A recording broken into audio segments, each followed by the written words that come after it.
નમસ્કાર વિદ્યાર્થી મિત્રો, હું દુધાત ફેનિલ વેદ ડિજિટલ એજ્યુકેશનમાં આપ સૌ વિદ્યાર્થી મિત્રોનું હાર્દિક સ્વાગત કરું છું. તો આજે આપણે ધોરણ 6 વિષય કુતૂહલ એટલે કે વિજ્ઞાન, બરાબર, તેમનું ચેપ્ટર નંબર કેટલામું દેખાય છે તમને?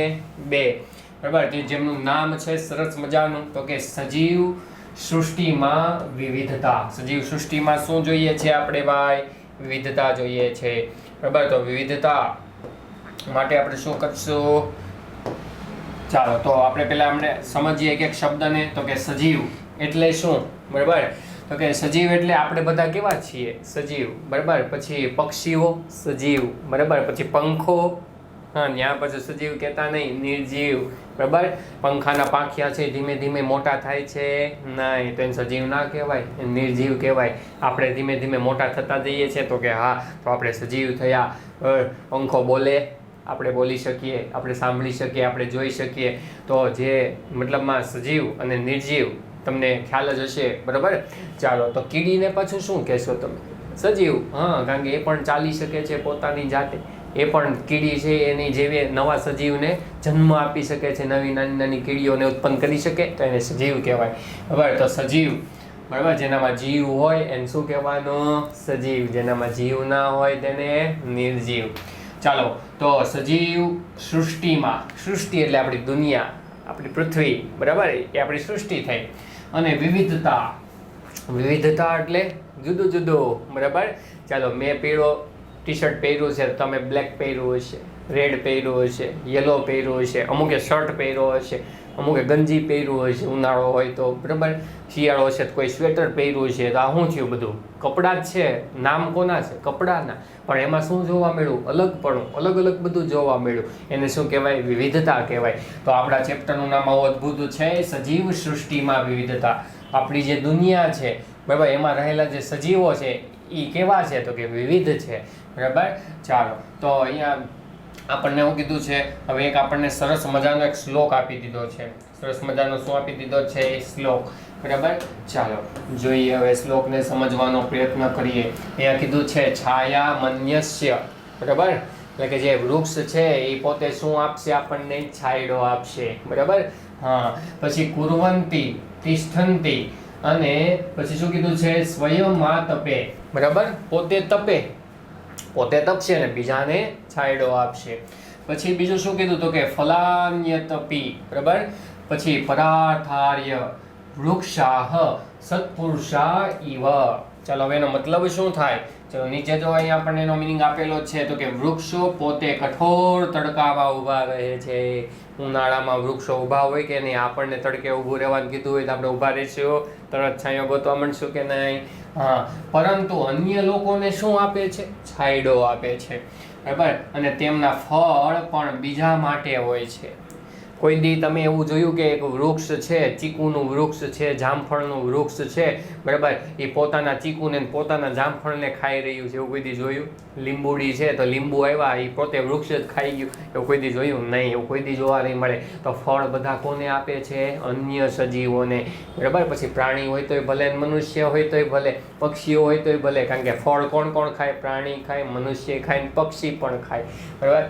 તો પોતાના માટે નહીં, કોના માટે? આપણા બધા માટે. એવી જ રીતે સારા લોકો, સારા લોકોને શું કહેવાય? સજ્જન કહેવાય. જે બીજાનું સારું ઈચ્છતા હોય, બીજા માટે કાર્યો કરતા હોય, બીજા માટે જીવતા હોય, બરાબર, પણ મુશ્કેલીઓ સહન કરીને અન્યનું કલ્યાણ કરે છે. સારા લોકો છે એ પોતે મુશ્કેલી સહન કરશે પણ બીજાના માટે કેવા પ્રયત્નો કરતા હશે? સારા પ્રયત્નો. જેમ કે વૃક્ષની જેમ પોતે તડકામાં ઊભા રહીને આપણને છાંયો આપ્યો, બરાબર, પોતે ફળ ઉત્પન્ન કરીને પણ બીજાને સોંપી દીધા, બરાબર, તો એને સજ્જન કહેવાય. તો તેઓ જે કંઈ કમાયા છે તે બીજાને આપી દે છે. એટલે કે કમાયા એટલે એમાં કંઈ પૈસા કમાવાની વાત છે નહીં. તેમને જે મળ્યું છે બીજાને સોંપી દેવો, એક પ્રકારની કમાણી થઈ, બરાબર. હા, ચાલો તો હવે આપણે આગળ વધતા. સરસ મજાનું અહીંયા જો એક જંગલ આપ્યું છે. હવે આપણે જંગલમાં ફરવા જવાનું છે વિજ્ઞાન સાથે લઈને, બરાબર. પણ તે પહેલાં એક મહત્વની વાત કરી દઈએ. ઘણા બધા વિદ્યાર્થીઓ છે આ સીધું કેટલામું ચેપ્ટર જોતા હશે? બીજું ચેપ્ટર.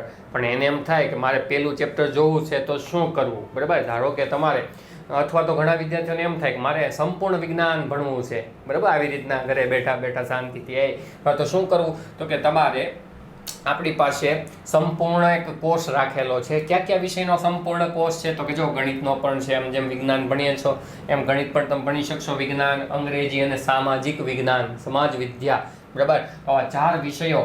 હવે ઘણાને એમ થાય મારે 4 વિષય નથી ભણવા, તો માત્ર વિજ્ઞાન વિષય ભણવો છે, માત્ર ગણિત ભણવું, જે વિષય તમારે ભણવો, બરાબર, તે માત્ર એક વિષય પણ તમે એનો સંપૂર્ણ કોર્સ ખરીદીને ભણી શકો છો. ચલો, કેવી રીતના લેવો કોર્સ, કેવી રીતના બધું જોઈ શકાય, વેદ ડિજિટલ એજ્યુકેશન, બરાબર, નામની એપ્લિકેશન આપણને ક્યાંથી મળશે?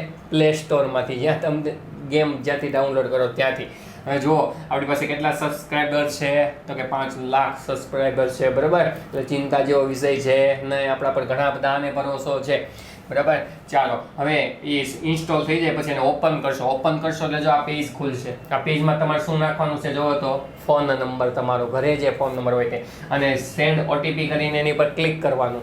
એટલે ઓટીપી કેટલા કરવાનો આવશે? 4, તેમાં એડ કરી દેવાનો, અને પછી નેક્સ્ટ પેજ ખુલશે. કયું પેજ ખુલશે? તો કે આ પેજ ખુલશે. એમાં તમારે શું સિલેક્ટ કરવાનું? તો કે પેઇડ કોર્સ સિલેક્ટ કરવાનો છે, બરાબર. એની પર ક્લિક કરશો એટલે જો આ બધા વિષયો ખુલશે, બધા ધોરણો ખુલશે, બરાબર. હવે આપણું ધોરણ કયું છે? 6થું. તો એમાં આપણે ક્લિક કરશું એટલે 6થા ધોરણના જે આપણે 4 હમણાં કોર્સ કીધા, ગણિત, વિજ્ઞાન, સમાજ અને ઇંગ્લિશ, બરાબર, 4 વિષય ખુલશે એક સાથે. અને નીચે કોઈ એક કોર્સ તમારે લેવો છે, કોઈ એક જ વિષયનો સંપૂર્ણ કોર્સ, બરાબર, તો તે પણ તમે મેળવી શકો છો. ચાલો, હવે આપણે આગળ જતા આપણા પાઠ તરફ આગળ વધશું, બરાબર.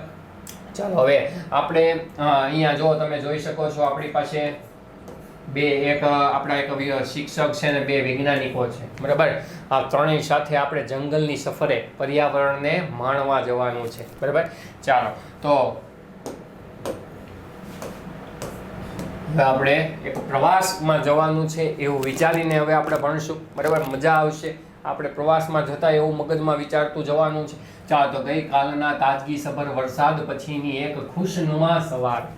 વરસાદ આવ્યો હોય રાત્રે, બરાબર, એટલે ગઈકાલે શું આવ્યો હતો? તો કે વરસાદ આવ્યો હતો. એના પછીની જે સવાર છે કેવી તાજગી ભરી હોય, કેવી સુગંધ મસ્ત આવતી હોય, બધું જ સાફ થઈ ગયું હોય રોડ ઉપર, બહાર રસ્તામાં, બરાબર. ચાલો, અને ડૉક્ટર રઘુ અને મણિક રામ કાકાને વિજ્ઞાનના શિક્ષક સુલેખાબેન દ્વારા, બરાબર, શાળામાં આમંત્રિત કરવામાં આવ્યા, બરાબર. કોણ? તો કે ડૉક્ટર રઘુ, બરાબર, અને રમણીક કાકાને.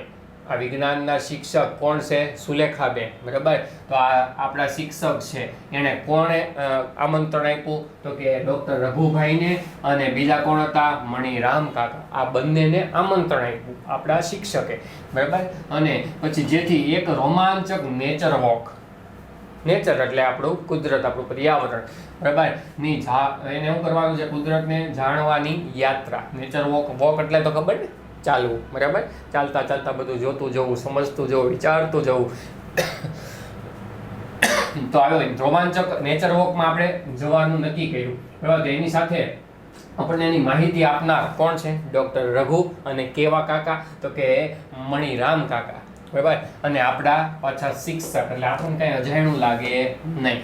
ચાલો, તો આ બધા સાથે આપણે હવે નેચર વોક કરવા જવાનું છે. ચાલો, તો નજીકની સંશોધન પ્રયોગશાળા, બરાબર. પ્રયોગશાળામાં બધા સંશોધનો થતા હોય, પ્રયોગો થતા હોય, અને એના વડે આપણને કંઈક નવી જાણકારી પ્રાપ્ત થાય. ચાલો, તો રિસર્ચ લેબોરેટરીમાં વૈજ્ઞાનિક છે, તો કે આપણા જે, બરાબર, કાકા છે, બરાબર, ડૉક્ટર છે, એ ક્યાંથી આવ્યા છે? તો કે આપણી જે નજીકની સંશોધન પ્રયોગશાળા છે ત્યાંથી આવ્યા છે, બરાબર. પછી મણિરામ કાકા નજીકના સમુદાયમાં એક વડીલ વ્યક્તિ છે. કેવા છે? વડીલ છે, મોટી ઉંમરના. કાકા શબ્દ એમને પેટ્રોલ લગાડી શકાય એના નામ પર. તો મણિરામ કાકા પક્ષીઓના અવાજની નકલ કરવાના નિષ્ણાંત છે. નિષ્ણાંત એટલે, બરાબર, જેમાં એ પારંગત હોય, એને દરેક પ્રકારના પક્ષીઓનો અવાજ કરતા આવડતો હોય. પછી ખૂણામાં બેસી જાય ને બોલે એટલે તમને એમ થાય એની ચકલી જ બોલ્યા હોય મણિ કાકા, પણ અવાજ કેવો કાઢે? ચકલી જેવો, પોપટ જેવો, કોયલ જેવો, મોર જેવો, બરાબર. આવા અલગ અલગ પ્રકારના પક્ષીઓના અવાજ છે એ કાઢે એટલે એને નકલ કરી કહેવાય. શું કરી કહેવાય? નકલ. બરાબર. તમે પણ ક્લાસરૂમમાં ઘણા તમારા મિત્રો હોય કે શિક્ષકો હોય ની નકલ કરતા હોવ છો કે નહીં? હા, બસ જો એમ. ચાલો, તો એ વિવિધ વનસ્પતિ અને પ્રાણીઓને ઓળખવામાં પણ પારંગત છે. બરાબર. એ વનસ્પતિને પણ ઓળખે અને સાથે સાથે કોને ઓળખે? બરાબર. તો કે પ્રાણીઓને પણ ઓળખી શકે છે. એમાં પણ પારંગત છે. પારંગત હોવું એટલે કે બરાબર એમાં હોશિયાર હોવું. બરાબર. તમારી પાસે ઘણા બધા વિષયો હોય પણ તમને એક જ વિષય વધારે મજા આવતી હોય, વધારે આવડતો, એમાં વધારે માર્ક આવતા હોય તો એમાં તમે પારંગત થયા. કેવા થયા? પારંગત. બરાબર. તેવી રીતના રમણીક કાકા છે પક્ષીઓને અને પ્રાણીઓને જાણવામાં પારંગત હતા. એની સામે કોઈ પણ પક્ષી મૂકી દો એટલે પક્ષી વિશેની બધી માહિતી તમને આપી દે. તમને કબૂતરની માહિતી તમારી પાસેથી માંગી હોય તમે આપી દો કે નહીં? ચકલીની માહિતી તમે આપી શકો કે નહીં? પોપટની, મોરની આપી શકો કે નહીં? પણ એવા કોઈ વિદેશી પક્ષીઓનું નામ બોલ્યા હોય તો નામ ન સાંભળ્યું હોય તો તમે એમાં પારંગત થયા નહીં. પણ આ મણિકાકા, રામકાકા જે છે એ આપણા પારંગત હતા. બરાબર. ચાલો, પછી ડૉક્ટર રઘુ વિદ્યાર્થીઓને નેચર વોક માટે, નેચર વોક એટલે ખબર ને હમણાં આપણે વાત કરી, બરાબર. હા, ચાલો, તો તૈયાર થવા માટેની માહિતી આપે છે. હવે નેચર વોકમાં જવું છે તો એની માહિતી આપે છે કે તમારે ત્યાં શું કરવાનું છે ને શું નથી કરવાનું, સાથે શું લઈ જવાનું છે ને સાથે શું નથી લઈ જવાનું. ચાલો, તો આ વોકનો હેતુ કુદરતમાં રહેલી વનસ્પતિ અને પ્રાણીઓની સુંદરતા અને વિવિધતાનો અનુભવ કરવાનો છે. આ નેચર વોકનો હેતુ શું છે? બરાબર. આપણે કોને કોને જોવાના છે? તો કે વનસ્પતિ અને પ્રાણીઓ. એ કેવા છે? સુંદર છે. એમાં કંઈક ને કંઈક અલગ અલગ ગુણધર્મો આવેલા છે. બરાબર. અને સાથે સાથેની વિવિધતા છે એનો અનુભવ આપણે કરશું. ચાલો, તો વિદ્યાર્થીઓ તેમની સાથે જોડાવા ઉત્સાહિત છે. વિદ્યાર્થીઓને નવું નવું જાણવાની મજા જ આવે ને એમાંય ત્યાં જઈને આપણે રખડવાનું જ છે જંગલની અંદર. હા, તો એમાં કોને મજા ના આવે? ચાલો, અને તેઓ તેમની સાથે વાતચીત કરવા અને શીખવા માટે ઉત્સુક છે. ત્યાં જવાય બરાબર ખૂબ જ ઈચ્છા ધરાવે છે અને તેમની સાથે વાતચીત કરવા માટે પણ ખૂબ જ ઉત્સુક છે. ચાલો, તો ઉત્સુક હોવું એટલે જાણકારી મેળવવાનો બરાબર અંદર આમ જિજ્ઞાસા હોય, હવે એને ઉત્સુક કહેવાય. આ વોક માટે શિક્ષક વિદ્યાર્થીઓને નોટબુક, જો સાથે સાથે શું લઈ જવાનું છે? નોટબુક લઈ જવાની છે. પછી પેન પણ લઈ જવાની છે. નોટબુક પેન વગર નકામી. બરાબર. તમે જે નવું નવું જોશો બરાબર જોયા પછી કાંઈ શું યાદ રહેશે આપણને લાંબા સમય સુધી? નહીં, પણ લખી નાખો તો આ ચેપ્ટરમાં આગળ કામમાં આવશે. બરાબર. અને પાણીની બોટલ આપણા માટે પાછું કંઈક જોઈએ ને, ખાવા પીવા રાખવાની સલાહ આપે છે. આ બધું આપણા શિક્ષકોએ કીધું. બરાબર. હા, ચાલો, તો હવે ચાલવાનું ચાલુ કરીએ. તો ચાલતા ચાલતા તેઓ તેમની આસપાસની વનસ્પતિ અને પ્રાણીઓનું શું કરવાનું શરૂ કરી દે છે ભાઈ? તો કે નિરીક્ષણ કરવું. નિરીક્ષણ એટલે જોવાનું. બરાબર.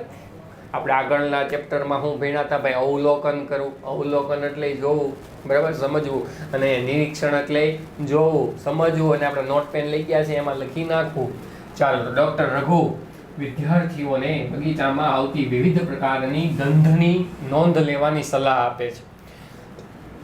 બગીચામાં ચાલ્યા જતા હોય, બગીચામાં કેટલા બધા પ્રકારની વનસ્પતિ હોય. એ વનસ્પતિમાં પુષ્પો, બરાબર, પુષ્પ આવેલા હોય જેને આપણે ફૂલ કહીએ છીએ. બરાબર. અને દરેક ફૂલની પુષ્પની સુગંધ સમાન હશે કે અલગ અલગ? કેવી હોય? અલગ અલગ. બરાબર. એટલા માટે અહીંયા જે પુષ્પો જે વિદ્યાર્થીઓ જોવે છે એને આપણા જે ડૉક્ટર છે રઘુ ડૉક્ટરે શું કીધું? તો કે જે પુષ્પોની સુગંધ, જે વનસ્પતિની જે સુગંધ છે બરાબર એને તમારે નોટબુકમાં શું કરી લેવાની છે? નોંધી લેવાની છે કે આમાં આવી સુગંધ આવી, આમાં આવી સુગંધ આવી. બરાબર. ચાલો, આવી સલાહ આપે છે. તમામ સજીવનો આદર કરી અને તેમને ખલેલ પહોંચાડ્યા વિના તેમનું અવલોકન કરવા પર ભાર મૂકે છે. જો શું કીધું? તમામ સજીવો. હવે તમે બગીચામાં જાઓ છો તો ત્યાં કોણ હોય? ઝીણા ઝીણા જીવજંતુ હોય, પક્ષીઓ હોય, પ્રાણીઓ હોય, બરાબર, બિલાડી આટા મારતી હોય, ઘણી મોટા વૃક્ષો હોય તો વાંદરાઓ પણ આટા ઉપર કૂદકા મારતા હોય. બરાબર. આવા જુદા જુદા પ્રાણીઓ આપણને નજરે પડે, જોવા મળે. તો એને આપણે કોઈ પણ પ્રકારનું નુકસાન પહોંચાડવું નથી. વનસ્પતિ પણ આજુબાજુમાં ઘણી બધી હશે. બરાબર. એને આપણે હાથ વડે એની ડાળીઓને ખેંચતી જવાની નથી, એના પાંદડાને તોડવાના નથી. કારણ કે જ્યારે તમે બગીચામાં જાઓ તો ઘણી બધી વનસ્પતિ એવી હોય કે જેને તમે અડો તમને કાંટા લાગે, લાળું લાગે એની. બરાબર. તો આપણને નુકસાન થાય એટલે આપણને એની કોઈ જાણકારી ન હોય તો એને આપણે અડાય નહીં. તો એટલા માટે એ સજીવ હોય છે એટલા માટે, અને આપણે પણ સજીવ છીએ, આપણને કોઈ નુકસાન ન થાય તો આ બે ફાયદા માટે આપણને બરાબર શું કરે છે તો કે ટોકે છે કે ભાઈ આવું તમારે ખલેલ નથી પહોંચાડવાનું, ખલેલ પહોંચાડે એટલે નુકસાન પહોંચાડવાનું નથી. બરાબર. ચાલો તો મણિરામ કાકા વિદ્યાર્થીઓને માત્ર વિવિધ વનસ્પતિ અને પ્રાણીઓનું અવલોકન કરવાનું જ નહીં. મણિરામ કાકા છે બરાબર, ખાલી વનસ્પતિ અને પ્રાણીઓનું અવલોકન નથી કરવાનું એવું, પરંતુ જુદા જુદા અવાજોને પણ ધ્યાનપૂર્વક સાંભળવાનું કહે છે. મણિ કાકા છે એ શું કહે છે ભાઈ બરાબર, તો કે તમારે ખાલી પ્રાણીઓને અને વનસ્પતિઓને એટલે કે વૃક્ષોને ખાલી ઓળખવાનું અવલોકન એટલે કે જોવાનું નથી બરાબર, સાથે સાથે પક્ષીઓના અવાજને પણ તમારે યાદ રાખવાના છે. બરાબર. ખિચકોલી કઈ રીતના બોલે, પોપટ કઈ રીતના બોલે, બરાબર, કબૂતર કઈ રીતના બોલે, આવું બરાબર એ બધું યાદ રાખવાનું છે. એવું લાગે તો નોંધ પોથી તમે જે લઈ ગયા છો નોટબુક એમાં લખી નાખવાનું ભાઈ ચકલી કરીને સામે લખવાનો એનો અવાજ કેવો તો કે ચી ચી ચી, હે કબૂતર તો કે ઘૂ ઘૂ ઘૂ. બરાબર. હા, એવી રીતના બધા અવાજ લખતા જવાના આપણે. તો વિદ્યાર્થીઓ છોડ, શુભ અને મોટા વૃક્ષો સહિતની વિવિધ વનસ્પતિ જોઈએ છે. વિદ્યાર્થીઓ શું શું જોવે છે તો કે જો 3 વસ્તુ કીધી ભાઈ બરાબર. પહેલા કીધું છોડ છે બરાબર, એ કેવા હોય છે? નાના હોય છે, એ બહુ ઊંચા જઈ શકતા નથી. પછી શુભ બરાબર, શુભ છે થોડાક ઊંચા જાય અને ફેલાઈ જાય બરાબર, બહુ વધારે ઊંચા જશે નહીં. અને વૃક્ષો, પીપળો, વડલો, લીમડો, કડવો લીમડો, એ બધા વૃક્ષો કહેવાય. બરાબર. આપણે આમ એના થડને બાદ ભરવા જઈએ તો આપણે સામસામા હાથ અડે પણ નહીં, એવડું મોટું થડિયું થઈ ગયું હોય એ વૃક્ષોનું જ એમાં થાય. બરાબર. હા, તો 3 પ્રકાર થયા કોના તો કે આ વનસ્પતિના. હા, ચાલો તો તેઓ વૃક્ષોની ડાળીઓ પર બેઠેલા વિવિધ પક્ષીઓ અને એક પુષ્પ પરથી બીજા પુષ્પ પર જતા પતંગિયા. જો સરસ મજાની વાત એ પતંગિયાની. બરાબર. તો પક્ષીઓ તો જાય જ છે, વિવિધ બેઠેલા પક્ષીઓ તો છે, સાથે સાથે એક પુષ્પમાંથી બીજા પુષ્પ એટલે શું થાય ભાઈ તો કે ફૂલ થશે. શું થશે? ફૂલ. બરાબર. ચાલો તો ત્યાં પતંગિયા આવી રીતના ઉડતા હોય છે, પછી એક ઝાડ પરથી બીજા ઝાડ પર કૂદતા વાંદરાઓનું પણ અવલોકન કરવાનું, એમને પણ જોવાના છે. બરાબર. હા, તો તેઓ તેમના અવલોકનો તેમની નોટબુકમાં નોંધે છે. વિદ્યાર્થીઓ પછી આ બધું ક્યાં નોંધતા જાય છે? પોતાની નોટબુકમાં. અને ડૉક્ટર રઘુ અને મણિરામ કાકા સાથે તેમની ચર્ચા કરે છે. પણ ઘણા બધા પ્રશ્નો થાય ને કે આ બધા પ્રાણીઓ એક ઝાડ ઉપરથી બીજી ઝાડે નથી જતા, ખાલી વાંદરો જ કેમ જાય છે? હે, આ પક્ષીનો અવાજ આવો છે તો બીજાનો કેમ આવો છે? થાય કે નહીં? આવા બધા પ્રશ્નો તમારા મગજમાં જે ઉદ્ભવે છે એ આ બધા સ્કૂલના જે બાળકો છે એમને પણ ઉદ્ભવતા હશે. તેની ચર્ચા કોની સાથે કરવા નથી? મણિરામ કાકા અને ડૉક્ટર રઘુ સાથે. અને આ બંને જે તજજ્ઞો છે એ શું કરશે તો કે આ બધા વિદ્યાર્થીઓને તેમના વિશેની માહિતી આપશે. પછી જો અહીંયા આપણને શું કીધું છે, તમારું જેવું કોઈ બાળક છે તે શું કરે, વાહ આશ્ચર્યજનક વાત છે કે કેવી રીતે દરેક પક્ષી પોતાનો વિશિષ્ટ અવાજ હોય છે. હવે વિશિષ્ટ એટલે અલગ અલગ. બરાબર. વિશિષ્ટ એટલે હવે તમે ઘરમાં 4 વ્યક્તિ છો, ચારેયનો અવાજ સરખો હોય ન હોય એટલે એને વિશિષ્ટ અવાજ કહેવાય, અલગ અલગ હોવાથી. બરાબર. હા, તો એવો ટહુકો એટલે પક્ષીઓ જે અવાજ કરે તેનો ટહુકાર કહેવાય. બરાબર. હા, એટલે એને ટહુકો. તો આવી રીતના આપણું આ જો વિદ્યાર્થીને એટલું જાણવા મળ્યું કે જુદા જુદા પક્ષીનો અવાજ કેવો છે? વિશિષ્ટ એટલે કે ટહુકો છે, જુદો જુદો છે. ચાલો પછી વિદ્યાર્થીઓને પક્ષીઓ નો કલરવ સંભળાય છે. કલરવ એટલે અવાજ સંભળાય છે. કલરવ એટલે શું થાય તો કે અવાજ થાય. કલરવ એટલે અવાજ. બરાબર. ચાલો, ડૉક્ટર રઘુએ તેમને માહિતી આપી કે દરેક પક્ષીનો એક અનન્ય અવાજ હોય છે. અનન્ય એટલે એના જેવું બીજું કોઈ નહીં. ચકલી જેવો અવાજ કાઢશે એવો બીજા કોઈ પક્ષી કાઢી શકશે નહીં. બરાબર. તો પોપટ જેવો અવાજ કાઢે છે એવો બીજા કોઈ ન કાઢી શકે. હવે તમે આમ જો કોયલ અને કાગડો બંને બાજુ મૂક્યા હોય બરાબર, તો મામા માસીના છોકરાઓ લાગે કે નહીં? બે હરખા જેવા લાગે કે નહીં? પણ બે બોલે તો ખબર પડી જાય કાગડો છે ને આ કોયલ છે. બરાબર. ઘોઘરો અવાજ હોય કોણ હોય? કાં કાં કાં કરી કાગડો હોય, પણ કુહુ કુહુ કરે તો કોયલ હોય. બરાબર. તો આવી રીતના અનન્ય એટલે એના જેવો બીજો કોઈ અવાજ નહીં કરી શકે. પણ આ બધાય જેવો અવાજ કોણ કરી શકતું હતું? કેવા કાકા? મણિરામ કાકા. બધા પક્ષીઓનો અવાજ કરી દે. બરાબર. હા, ઘણા બધા તમે છોકરાઓ આપણે બાળકો નથી હોતા, ગલુડિયાનો અવાજ કાઢે, કોઈક બિલાડીનો અવાજ કાઢે કે નહીં? હા, ચાલો. તો આપણને એવું આવડતું હોય છે. તો પ્રકૃતિમાં વિવિધતાનું આ ઉદાહરણ છે. બરાબર. તો આ પ્રકૃતિ છે આપણી, એટલે કે આપણી આ સૃષ્ટિ, આપણી આ દુનિયા, બરાબર, એમની અંદર આ વિવિધતા છે. બધાનો અવાજ અલગ અલગ છે. રઘુ મણિરામ કાકા, ડોક્ટર રઘુ અને બીજું કોણ? મણિરામ કાકાને કેટલાક પક્ષીઓના અવાજની નકલ કરવા માટે વિનંતી કરે છે. બરાબર. ડોક્ટર રઘુ છે એ મણિરામ કાકાને શું કીધું? પક્ષીઓના અવાજ કાઢો ને ભાઈ તમે, બધા વિદ્યાર્થીઓને સંભળાવો ને. તો મણિરામ કાકા જુદા જુદા પક્ષીઓના અવાજની નકલ કરે છે. બધા પક્ષીઓના અવાજ કાઢવા લાગ્યા મણિરામ કાકા. કોણે કીધું? ડોક્ટર રઘુએ. ચાલો. અને વિદ્યાર્થીઓ ઉત્સાહથી તેમની નકલ કરવાનું શરૂ કરે છે. આપણે ગમે એ વસ્તુ જોઈએ તો આપણને એવું કરવાનું મન થાય કે નહીં? બસ એવું અહીંયા થયું. બરાબર. વિદ્યાર્થીઓ પણ નકલ કરવા માંડ્યા, અવાજ કાઢવા માંડ્યા. તો શું તમે ક્યારેય તમારી આસપાસ વિવિધ વનસ્પતિ અને પ્રાણીઓનું અવલોકન કર્યું છે? તો કે હા, આપણે પણ ઘણી વખત જે પ્રાણી સંગ્રહાલય છે એમાં જતા હોઈએ છીએ. ત્યાં જુદા જુદા પ્રાણીઓ હોય, જુદા જુદા પક્ષીઓ હોય. પણ તમે ઘણીવાર પક્ષી ઘરમાં જાઓ તો પોપટ કેટલા બધા અલગ અલગ રંગના આવે, નાના મોટી સાઈઝના પોપટ આવે. બરાબર. પછી માછલી ઘરમાં જાઓ તો અલગ અલગ પ્રકારની માછલી આવે, નાની મોટી, રંગબેરંગી, આકાર અલગ અલગ. બરાબર. તો એવી રીતના બધી વિવિધ વનસ્પતિ અને વિવિધ પ્રાણીઓનું શું કર્યું? આ બધાએ અવલોકન કર્યું. તમારા અવલોકનને તમારા મિત્રો અને શિક્ષકોને જણાવો અને તેમની ચર્ચા કરો. આ જે કાંઈ તમે જોયું, આ બધી ચર્ચા તમારા મિત્રો અથવા શિક્ષકો સાથે કરવાની છે. કારણ કે આ બધી વસ્તુ આપણે કેમાં લીખી હતી? નોટ અને શું લઈ ગયા હતા? પેન. હા, નકર તો ભૂલાઈ જાય ક્યાં પક્ષીએ કેવો અવાજ કાઢ્યો હતો. બરાબર. કયું પક્ષી હતું, કયું પ્રાણી હતું, કોણ કૂદકા મારતું હતું, કોણ નહોતું મારતું. હા, એટલા માટે જ આપણને નોટબુક લઈ જવાની કે શિક્ષકો. ચાલો, હવે આપણે શું કરવાનું છે? તો કે આગળ વધીએ અને વનસ્પતિ વિશે વધુ જાણકારી મેળવવાની છે.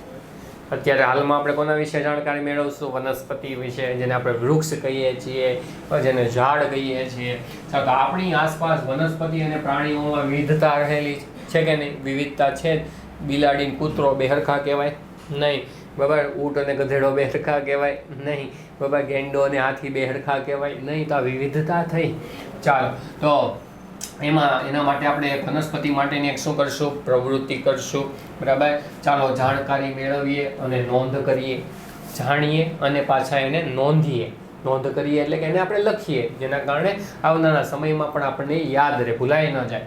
ચાલો, તમારા શિક્ષક સાથે કોઈ બગીચા અથવા નજીકના જંગલમાં નેચર વોકનું આયોજન કરો, એટલે કે ત્યાં જવાનું નક્કી કરો. ચાલો, તો નેચર વોક દરમિયાન વિવિધ વનસ્પતિ, પછી જીવજંતુ, પક્ષીઓ અને પ્રાણીઓનું અવલોકન કરો, એટલે કે એને જોવો. બરાબર. અને એમાં તમને જે કાંઈ વિશેષતા દેખાય, જે કાંઈક નવું દેખાય, એને તમે લખી લો. ચાલો, આ ઉપરાંત હવામાન એટલે કે વેધરની પરિસ્થિતિઓની પણ નોંધ કરો. અને તે ગરમ છે કે ઠંડુ, પવનવાળું છે કે અન્ય ભેજવાળું. અન્યમાં ભેજવાળું, વરસાદ હોય ભેજવાળું વધારે હોય. બરાબર. હા, તો આ હવામાનની પણ આપણે નોંધ કરી લેવાની. તમે જ્યાં નેચર વોકમાં ગયા છો ત્યાંનું વાતાવરણ કેવું છે એ પણ આપણે નોંધી લેવાનું. કારણ કે અમુક પક્ષીઓ, અમુક પ્રાણીઓ અમુક વાતાવરણમાં વધુ જોવા મળે, અમુક વાતાવરણમાં ઓછા જોવા મળે. બરાબર. એટલા માટે હાલો, હવે ધારો કે આપણે કેરી છે, કેરી. બરાબર. એ દરેક ઋતુમાં કેરી મળે આપણને કે ઉનાળામાં જ મળે? ઉનાળામાં જ મળે. બરાબર. હા, તો એવી રીતના દરેક વનસ્પતિ છે એ અલગ અલગ વાતાવરણમાં પુષ્પ અને ફળનું નિર્માણ કરતા હોય. બરાબર. આ વસ્તુ બધી આપણે નોંધતી જવાની છે. ચાલો, તો હવે તમે વિવિધ પ્રકારના ખરી પડેલા પર્ણો, પાંદડા અથવા પુષ્પો અથવા ફૂલો એકત્રિત કરી તેની એક સંગ્રહ પોથી, બરાબર, સ્ક્રેપ બુક બનાવી લો. બરાબર. તમે જે નેચર વોકમાં ગયા છો જંગલમાં અથવા બગીચામાં, તેમાં પુષ્પો છે એ ખરીને નીચે પડી ગયા હોય, અથવા કોઈ વનસ્પતિના પાંદડા ખરીને ક્યાં પડી જાય? નીચે. તો તમારે એક બીજી બુક લઈ જવાની છે. બરાબર. આપણી બુક હોય એમાં કેટલા વિભાગ આવશે ભાઈઓ તથા બહેનો? 2. એમાં એક બાજુ છે તમારે શું કરવાનું છે? ધારો કે કોઈ પુષ્પ લગાડવાનું છે. શું ચોંટાડી દેવાનું? પુષ્પ. અને પુષ્પ વિશેની હું લખ નાખવાની માહિતી, તો કે ક્યાં વૃક્ષનું છે અથવા ક્યાં છોડનું છે. બરાબર. તો એક બાજુ આપણે કોઈ પર્ણ લગાડવાનું અથવા પુષ્પ લગાડવાનું, બીજી બાજુના પેજમાં એની શું લખવાની, માહિતી લખવાની, બરાબર. એટલે એને કેવી બુક કહેવાય, તો કે સંગ્રહ પોથી કહેવાય, કે સંગ્રહ બુક કહેવાય, બરાબર. જેના કારણે આપણે એને એ પુષ્પો સાથે આપણે એને યાદ રાખી શકીશું. ચાલો, પછી કુદરતમાં રહેલી વનસ્પતિ અને પ્રાણીઓની કાળજી લો. જ્યાં જાઓ છો ત્યાં વનસ્પતિ કે પ્રાણીને કંઈ ચાળો કરવાનો નથી, કંઈ હળી કરીને વયાવાનો નથી, કારણ કે આપણે સજીવ છીએ, આપણને કોઈ હેરાન કરે મજા આવે ના મજા આવે. મમ્મી એક ફટાકો માર્યો હોય, પપ્પાએ એક ધબ્બો માર્યો મજા આવે છે, બળતરા થાય ને, એમ એ પણ સજીવ છે, પ્રાણીઓ અને વનસ્પતિઓ. આપણે એને ખલેલ પહોંચાડવાની નથી, નુકસાન કરવાનું નથી, બરાબર. તો બગીચામાં વનસ્પતિ અને પ્રાણીઓને ખલેલ પહોંચાડતા નથી તેની ખાતરી કરો. કોઈ નુકસાન નથી પહોંચાડતું એ ધ્યાન રાખવાનું છે. પછી પર્ણો અને પુષ્પોને તોડશો નહીં. જો આપણે નોંધ પોથી બનાવેલી બુકમાં જે લગાડવાનું હતું એ કયું લીધું હતું, ખરેલું લીધું હતું, તોડીને લગાડવાનું નહોતું કીધું બુકમાં, બરાબર. એટલે ધ્યાન રાખવાનું. ચાલો, તો વિવિધ વનસ્પતિના પ્રકાંડ. પ્રકાંડ એટલે શું, બરાબર. તો કે તમે વૃક્ષ જોયું હોય કે નહીં, વનસ્પતિ, તેનું થડ હોય અને થડમાંથી જાડી જાડી ડાળી નીકળે, એને પ્રકાંડ કહેવાય. થડ અથવા તો જે ડાળી છે એને શું કહેવામાં આવે છે, પ્રકાંડ તરીકે ઓળખવામાં આવે છે. પછી પર્ણ એટલે પાંદડું, પર્ણ એટલે શું થાય, પાંદડું. પછી પુષ્પના લક્ષણો. આ પુષ્પ દેખાય છે, એના લક્ષણો. બધા પુષ્પ છે એક જ સરખા હોય. આ જાસૂદનું પુષ્પ છે, બરાબર, અને ગુલાબનું પુષ્પ, ચંપાનું પુષ્પ, ત્રણેય સરખા હોય ના હોય. તમે જોવો ત્યાં કહી દો ગુલાબ જ છે ને આ ચંપો જ છે ને આ જાસૂદ જ છે. એના આકાર ને એના રંગ ઉપરથી તમને ખ્યાલ આવી જાય, બરાબર. તો એના લક્ષણો આપણે જે જાણકારી મેળવી એને શું કહેવાય, પુષ્પના લક્ષણો. અન્ય કોઈ રસપ્રદ બાબત છે તેના વિશે તમે કરેલા અવલોકનની નોંધ કોષ્ટક 2.1 કરો. ચલો, નોંધ ક્યાં કરવાની છે ભાઈ, કોષ્ટક 2.1. અને તમારા માટે આકૃતિ 2.1, આકૃતિ આ 2.1 આપેલી છે અને કોષ્ટક 2.1 કેટલાક ઉદાહરણો પણ આપેલા છે, બરાબર. ચાલો, તો આપણે હવે કોષ્ટક કયું જોવાનું છે, 2.1. પેલા જો વનસ્પતિને જોઈ લઈએ. આ તમને શું આપેલું છે, ઘાસ આપેલું છે. પછી અહીંયા શું આપેલું છે, તુલસી આપેલું છે. તુલસી એટલે ખબર ને, આપણે કોઈ પણ સારું કાર્ય કરીએ એમાં તુલસીના પર્ણો છે આપણે એમાં ઉમેરતા હોઈએ કે નહીં, એ પવિત્ર માનવામાં આવે, બરાબર. હા, પછી જાસૂદનું પુષ્પ, બરાબર. હા, તો ચાલો હવે જો અહીંયા તમે કોષ્ટક આપ્યું છે, શું આપ્યું છે આપણને, કોષ્ટક આપ્યું છે, બરાબર. ચાલો, તો હવે કોષ્ટકમાં આપણે જવાનો પ્રયત્ન કરશું. એમાં આપણને જે ખાલી જગ્યાઓ છે આપણે શું કરશું, એને પૂરી દેવાની છે, બરાબર છે. ચાલો, તો જો આપણું આ 2.1 નામનું કોષ્ટક. હવે પહેલા આપ્યું છે સામાન્ય ઘાસ. આપણે ઘાસ જોતા હોઈએ જે પ્રાણીઓ ખાતા હોય, ગાય, ભેંસ, બળદ, બરાબર. હવે તેમનું પ્રકાંડ. પ્રકાંડ એટલે આપણે શું કીધું હતું, ડાળી અથવા શું થાય, થડ. ડાળી અથવા શું થશે, થડ થશે, બરાબર. ચાલો, બીજું શું કીધું છે, પર્ણો એટલે કે પાંદડા નો આકાર અથવા ગોઠવણી. પાંદડાનો આકાર એ અલગ હોય અને ગોઠવણી પણ અલગ હોય. કઈ રીતે, હમણાં સમજતા જઈએ આપણે. ચાલો, પછી પુષ્પો, જેને આપણે શું કહીએ છીએ ભાઈ, ફૂલ, બરાબર. અને અન્ય કોઈ અવલોકનો, એના વગરનું કંઈક તમને નવી જાણકારી મળે તો આપણે છેલ્લા ખાનામાં લખી નાખવાનું છે. ચાલો, પેલા જો સામાન્ય ઘાસ, તો કે એમનું જે પ્રકાંડ એટલે કે થડ અથવા ડાળી છે એ નરમ હોય. ઘાસને તમે વાળો આરામથી વળી જાય એટલે નરમ કહેવાય, બરાબર. પછી પાતળું હોય, ઘાસ સાવ કેવું હોય, પાતળું હોય. ચાલો, પછી એના પાંદડાનો આકાર કે ગોઠવણી, તો કે પાંદડાનો આકાર, તો કે પ્રકાંડ પર વિવિધ સ્થાનેથી એકાંતરે એટલે થોડીક જગ્યા મૂકીને, બરાબર. ચાલો, તો એવા એકાકી પર્ણ વિકસે છે. કેવા પર્ણ વિકસે, એકાકી, બરાબર. એક પર્ણ, એકાકી એટલે એક પર્ણ. ચાલો, ધારો કે જો ઘાસ હોય, આ ઘાસનું પ્રકાંડ છે, અહીં નીચે મૂળ આવશે. શું આવશે, મૂળ, બરાબર. હવે એમાંથી જે પર્ણ, એમાંથી શું નીકળવાનું છે, પર્ણ, બરાબર. તો હવે અહીંયા એક પાંદડું નીકળ્યું છે, બીજું પાંદડું છે અહીંયાથી નીકળશે આવી રીતના, બરાબર. હા, ચાલો, આવી રીતના. તો આ હું થયું એકાકી. અહીંયા પાંદડું નીકળ્યું, પાછું સામે નહીં નીકળે, ત્યાં મૂકીને પછી ઉપર એટલે એકાકી, એક મૂકીને એક, બરાબર. ચાલો, તો આવી રીતના પર્ણ છે એ આપણને ઘાસની અંદર જોવા મળશે. પછી એના પુષ્પો, તો કે પુષ્પ હાવ ઘાસ હાવ કેવું હોય, નાનું હોય. એના પુષ્પ હાવ એનાથી પણ કેવા હશે, નાના આવશે, બરાબર. એટલે સૂક્ષ્મ, કેવા કીધા, સૂક્ષ્મ એટલે નાનું. અને ખૂબ જ સાદા પુષ્પ હોય, આવા પુષ્પ કેવા હોય? સાદા હોય. ગુલાબ, ચંપો, મોગરા, ચમેલી એની જેવા નહીં. બરાબર. પછી અન્ય એમાં પર્ણો કેવા હોય? લીલા. બીજું કઈ એમાં આપણે ખાસ કઈ માહિતી આપી શકશો નહીં. બરાબર. બીજું ધારો કે કેવું હોય તો પ્રાણીઓ, પાલતુ પ્રાણીઓ અને પોતાના ખોરાક તરીકે બરાબર ખાવામાં શું કરશે? ઉપયોગ કરશે, એવું આપણે લખી શકીએ. ચાલો હવે જો આવ્યું સરસ મજાનું તુલસી. શું આવ્યું? તુલસી. બરાબર. ચાલો તો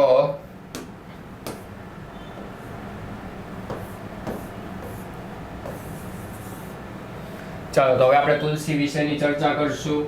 બરાબર. તો તુલસીમાં શું કીધું છે આપણને? બરાબર. તો કે પેલા આપણને ઉદાહરણ આપ્યું, સ્થાનિક નામ શું છે? તુલસી. સ્થાનિક નામ એટલે શું? તો કે જે સ્થાને જોવા મળે અને જ્યાં એ સ્થાનમાં એનું નામ જે વખાણાતું એનું કહેવાય સ્થાનિક નામ. ચાલો હવે અહીંયા એનું પ્રકાંડ છે થોડું કેવું હોય છે? સખત, મજબૂત હોય તુલસીનું. બરાબર. હવે ઘાસ હોય ત્યાં પવન આવે તો ઘાસ વળી જાય પણ તુલસી વળશે નહીં. બરાબર. અને પાતળું, એનું જે પ્રકાંડ એટલે કે ડાળી થડ છે એ સાવ કેવા હોય? પાતળા. એટલા બધા બહુ જાડા હોતા નથી. ચાલો પછી પર્ણો કેવા હોય? તો કે પર્ણો છે જોડીમાં જ આવે. તમે જોજો તુલસી માતાનો જે છોડ હોય, શું હોય? છોડ. બરાબર. ચાલો એમાં બી અલગ અલગ ડાળીઓ આવેલી હોય. શું આવેલી હોય? ડાળીઓ. હવે એમાં જે પુષ્પ, જે પર્ણ આવે આમ જોજો સામ સામે હશે, એકદમ એકબીજાની કેવા હશે? સામ સામે, જોડીમાં જ હોય. એકલા હશે નહીં. અહીંયા આપણે ઘાસમાં કેવા કીધા હતા? એકાકી, એક એક જ હોય. બરાબર. ચાલો તો એટલા માટે અહીંયા કીધું કે ભાઈ એ જોડીમાં જ હોય. પછી એકબીજાથી વિરુદ્ધ દિશામાં. જો આ છે એ ડાબે, આ જમણે છે તો કઈ બાજુ છે? ડાબે. અહીંયા જો આ ઉપર છે તો ક્યાં છે? નીચે. એકબીજાની વિરુદ્ધ બાજુ, સમાન બાજુ નહીં, વિરુદ્ધ બાજુ જોવા મળે. ચાલો પછી એના પુષ્પો કેવા હોય? તો કે ગુલાબી અથવા કેવા હોય? જાંબલી રંગ. પણ હાવ આછો રંગ હોય, બહુ ઘાટો ગુલાબી, ઘાટો જાંબલી હોતો નથી. બરાબર. મોસ્ટ ઓફ ધમ સફેદ જેવા જ દેખાય આપણને. ચાલો પછી એમાં બીજું શું કીધું છે? તો કે એમાં અન્ય માહિતી, તમને અન્ય લક્ષણ શું મળ્યું? તો કે પર્ણમાં શું આવતી હોય? તો કે સુગંધ આવતી હોય. તુલસીના પર્ણમાં કેવી મસ્ત સુગંધ આવે. શરદી ઉધરસ થયું હોય, મોઢામાં 2-3 પાંદડા મૂકી દો, મસ્ત સુગંધ આવી જાય. બરાબર. અને ઔષધીય છોડ છે, શરદી ઉધરસ માટે, કફ માટે સારામાં સારો છોડ છે. બરાબર. હા. ચાલો હવે ત્રીજું ઉદાહરણ જો, જાસૂદ. હમણાં આપણે ઉપર આકૃતિમાં જોયું હતું ને, જાસૂદ ગુલાબી રંગનું, બરાબર, લાલ રંગનું. ચાલો તો એ પુષ્પ છોડ લેવાનો છે જાસૂદનો. હવે કેવો છે એનો પ્રકાંડ? કેવો હોય? થડ, ડાળી. તો કે સખત હોય, મજબૂત હોય. બરાબર. ચાલો પછી એના પર્ણોનો આકાર કેવો છે? તો કે પર્ણ છે એ કેવી રીતના ગોઠવાયેલા હોય છે? એકાંતરે, એક મૂકીને એક. આમ આમને સામને હશે નહીં. કારણ કે આ જાસૂદનો પુષ્પ જે છોડ છે, એક પર્ણ અહીંયા છે, બીજું પર્ણ અહીંયા આવશે, ત્રીજું અહીંયા આવશે, ચોથું અહીંયા આવશે. બરાબર. પણ આમને સામને નહીં. ચાલો પછી એમાં પુષ્પો કેવા હોય? તો કે અક્ષીય હોય. બરાબર. કેવા હોય છે? અક્ષીય. અને સંપૂર્ણ પુષ્પો હોય છે. અધૂરા પુષ્પો, પાંખડીઓ હોતી નથી, ફરતી કોઈ પાંખડીઓ આવે. બરાબર. અને એના પુષ્પો કેવા દેખાય? તમને સુંદર દેખાય. બરાબર. ચાલો તો આવી રીતના આ એના પુષ્પો. અને અન્ય ધારો કે એની પર્ણની કિનારી છે દાંતાવાળી હોય. જે જાસૂદ છે એનું પુષ્પ છે, બરાબર, એમાં દાંતાવાળી કિનારી આવે, આમ દાંતી જેવું હોય. બરાબર. કેવું આવશે? દાંતી જેવું. ચાલો તો આમ સળંગ જે સપાટી છે હોતી નથી. કેવી સપાટી? આમ સળંગ. કેવી હોય? દાંતી વાળી હોય. બરાબર. ચાલો પછી બીજું શું કીધું છે? ખડબચડી સપાટી વાળા પર્ણો. એના પાંદડા છે એને તમે અડશો તો ખડબચડું લાગશે, લીસું નહીં લાગે. ચાલો પછી એના પછી આવે લીમડો. શું આવે છે? લીમડો. લીમડો, કડવો લીમડો તમે જોયો ને, એની વાત કરવાની છે આપણે, મીઠા લીમડાની નહીં. ચાલો તો એનું પ્રકાંડ તો ખબર છે. થડ કેવું મજબૂત હોય. બરાબર. 2 વ્હીલ 4 વ્હીલ ભટકાય લીમડા, એ ઘટાદાર લીમડો હોય તો 2 વ્હીલ 4 વ્હીલનો ભૂકો થઈ જાય પણ વૃક્ષને કાંઈ ન થાય એવું મજબૂત, સખત. બરાબર. અને જાડું હોય, ખૂબ જ કેવું થડ હોય, એનું પ્રકાંડ હોય જાડું. ચાલો પછી પર્ણોની વાત કરીએ તો કે સંયુક્ત પર્ણ અને ખાંચાવાળી પર્ણ કિનારી. હમણાં કીધું ને ખાંચાવાળી. બરાબર. એ પર્ણ કિનારી હોય. અને પર્ણો કેવા હોય છે? પાછા સંયુક્ત. બરાબર. સામ સામે એકબીજા સાથે જોડાયેલા હોય. બરાબર. ચાલો પછી પુષ્પો કેવા હોય? તો કે નાના. પુષ્પો કેવા આવશે? નાના અને દ્વિલિંગી અને ગુચ્છમાં હોય. તમે જોજો કરમરિયા કે ને આપણે લીમડાની અંદર જે પુષ્પો આવે ને, બરાબર, તો સફેદ રંગના હોય અને આખું એનું ગૂંચળું જ હોય, એક સાથે જોડાયેલા હોય, એક જ જગ્યાએ ઘણા બધા પુષ્પો હોય, બરાબર, એટલે એને કીધું ગુચ્છમાં જોવા મળે. અને એના પર્ણની સપાટી કેવી જોવા મળશે? તો કે લીસી સપાટી જોવા મળશે. પછી અન્ય માહિતી, બરાબર, તો કે ચામડીના રોગ થયા હોય ત્યારે કોના પાણીથી આપણે નાહીએ છીએ? લીમડાના પાણીથી, બરાબર. હા, ચાલો પછી આપણે ચૈત્ર મહિનામાં કયા વૃક્ષના પાંદડાનો રસ પીએ છીએ? લીમડાના રસ. આખા વર્ષ દરમિયાન આપણા પેટમાં દુખાવો થાય નહીં, તાવ આવે નહીં, બરાબર. તો આટલું બધી અન્ય માહિતી, અન્ય લક્ષણો આવા છે. ચાલો, અને છેલ્લું આપણે અન્યમાં ધતુરો, બરાબર, કયો છોડ લીધો છે? ધતુરો. ચાલો, તો તેનું પ્રકાંડ પણ સખત અને કેવું હોય છે? શાખામય હોય છે. પ્રકાંડ છે, પ્રકાંડ. શાખા એટલે શું? તો કે જે એની મેઇન જે ડાળી હોય એમાંથી બીજી એમ શાખા પડતી હોય, બરાબર, ડાળી, એને શું કહેવાય? શાખાયુક્ત, બરાબર. ચાલો, પછી બીજું શું કીધું છે? તો કે ખરબચડી સપાટીવાળા એકાંતરે ગોઠવાયેલા પર્ણો. સપાટી ખરબચડી અને એકાંતરે, એક પછી એક સાથે બબ્બે જોડીમાં નહીં, બરાબર. ચાલો, અને પછી એમાં પુષ્પો કેવા રંગના હોય? સફેદ રંગના અને લાંબા પુષ્પો આવે. પુષ્પો કેવા હોય? લાંબા હોય, સફેદ રંગના, બરાબર. અને પર્ણ કિનારી કેવી હોય છે? સળંગ હોય છે. પર્ણની જે કિનારી હોય એ સળંગ હોય, જો આમ સળંગ, આમ દાંતીવાળી નહીં, બરાબર. ચાલો, તો આવી રીતના આપણે આ 2 પોઈન્ટ, એક કોષ્ટક છે કેવું કર્યું ભાઈ? પૂર્ણ કર્યું, બરાબર. ચાલો, તો અહીંયા કોષ્ટક આપણું કેવું થયું? પૂર્ણ થયું. તો હવે આપણે શું કરવાનું છે મિત્રો? તો કે હવે પછીનું જે આપણે અભ્યાસ છે એ હવે પછીના લેક્ચરમાં જોશું, બરાબર. તો અહીંયા આપણો લેક્ચર કેવો કરીએ છીએ? પૂર્ણ કરીએ છીએ. ને વિડીયો તમને જો અસરકારક બન્યો હોય તો લાઈક કરવાનું ભૂલતા નહીં. જય હિન્દ, જય ભારત.